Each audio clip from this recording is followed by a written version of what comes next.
Meghan Markle already put a call back into this now infamous TV channel, and more importantly, what for? Hi, good morning, Neil Sean here in the very heart of London. We're back in King's Cross today filming, and it's always nice to be in this area. As I say, it's sort of full of history, lots of filming history too, you know. Kind Hearts and Coronets, that was all filmed around here. Although when you look at that film now, that was taken more or less after the war. So everything that you look at, you kind of think, well, where is that? Where is that? You know, they've all been bulldozed and it's all modern buildings now, isn't it? And brand new flats and offices. Everything changes, everything moves on. Also, thank you so much for your kind comments about the too much, about the ballet school that have banned ballet. Madness.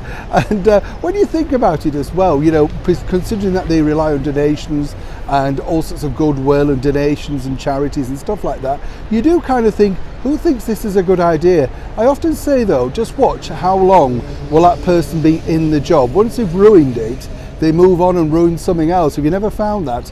Back as ever though to your breaking roll story of the day. This particular story as ever is rolling on this week. It's the biggest story in town, and also it's interesting to note, isn't it, when you think about it, that all these revelations that keep coming out from this book by the author Tom Bower seemingly are just never ending. And as I've said before, you know, you have to take both sides. You know, people may have an axe to grind, some people really just want to get their side of the story out, and obviously amongst all of that there are truths. And as I say, I'm not paid by sugars, I'm not in the Sussex squad, I'm merely presenting facts. You know, I've dealt with a lot of biographies over the years, and you know, the ones that are written, the unauthorised ones are the best. The ones written by the person themselves are always slightly more glossy, you know what I mean?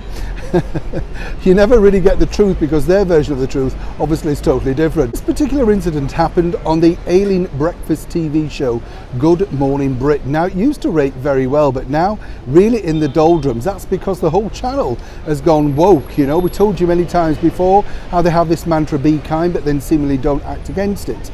But appearing on the show earlier this week was the author of Revenge, Tom Bower. And he was interviewed by former children's TV presenter Ben Shepherd, and I think Ranveer Singh. I can't even remember now, it was that insignificant. But what's interesting is that ITV decided to come out full force in support of Meghan. Now, no shocks there, because if you remember, way back after the Oprah Winfrey interview, ITV very much laid their sort of things on the table by saying they supported Meghan. So much so that the chief breakfast host of that channel was asked to leave, fired, removed, whichever tick box you want to say. Now, according to very good sources, Ben valiantly tried his very best to protect Meghan Markle by claiming, of course, that she was a very well-known face before she met Prince Harry. Some of these claims were laughable, and clearly he truly didn't believe them himself, allegedly. But of course, it's the narrative that they have to say. A lot of people say to me, you know, what is it like when you go into that world of TV? Let me tell you, a while back I was offered a position to go and speak on one of those channels in ITV, but they told me the narrative, and when I said, well, actually that's not true, their line was this: well, that's the line that we're taking. So that's the mainstream media, you see. They tell you the line that you have to take, and if you don't want to do it, then you won't appear, and then you won't get their measly fee. Obviously, I took it down and decided this truly wasn't for me. But back to Ben. Well, he valiantly tried, but now what's circling around broadcast circles is this: did Meghan Markle once again put a call in to ITV, as she did before, to have that senior presenter removed? A lot of people speculated at the time that wasn't the case. Turned out that it was. But really, I find this hard to believe, because would you truly have that kind of power in this current climate? You know, it's all about ad revenue and people, etc. More importantly for the channel, they do have to think about that.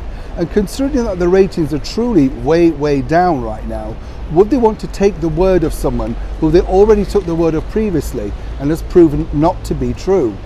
Interesting debate rolling on, but many people over here believe Meghan did call, or at least someone from her office. So whichever way you look at it, somehow, somewhere, the mainstream media are being influenced by those some consider in power. Neil Sean, St Pancras, London.